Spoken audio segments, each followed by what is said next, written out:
भक्त की रक्षा। एक गांव में 8 वर्ष का सूर्य नाम का एक बेहद दुर्लभ बालक था। उसका परिवार का व्यवसाय लकड़ी काटना और उन्हें बाजार में बेचना था। एक दिन सूरज यमुना नदी के किनारे पर लकड़ी काट रहा था। एक पेड़ की सूखी टहनी यमुना नदी की ओर झुकी हुई थी। सूरज की खास बात यह थी कि वह कभी भी हरी भरी टहनी को नहीं काटता था। उसने देखा कि जो टहनी यमुना नदी की ओर झुकी हुई है वह बिल्कुल सूखी हुए है।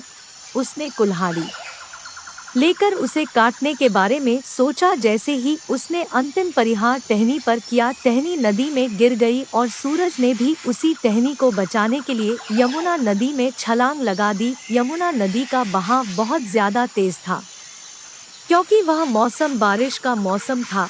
सूरज काफी देर तक नदी से बाहर निकलने के लिए प्रयास करता रहा, परंतु उस धारा में खुद को बहने से ना रोक सका। काफी मेहनत करने के बाद भी वह सफल नहीं हो सका था और नदी के बहाव के साथ ही बहता गया। उसने मदद के लिए श्री कृष्ण को पुकारा। उससे पहले अपने लिए निजी हितों के लिए कभी भी श्री कृष्ण को याद नहीं किया था। श्री कृष्ण भी अपने भक्त की पुकार सुनते ही नदी के किनारे पर पहुंच गए। उन्होंने देखा कि सूरज बेहोश और अचेत अवस्था में है। उन्होंने सूरज को नदी से निकाला, नदी के किनारे पर लिटा दिया। सूरज की आंखें बंद थी, परंतु उसको एहसास हो रहा था कि किसी ने उसे बीच नदी से बाहर निकाला है और उसकी देखरेख कर रहा है।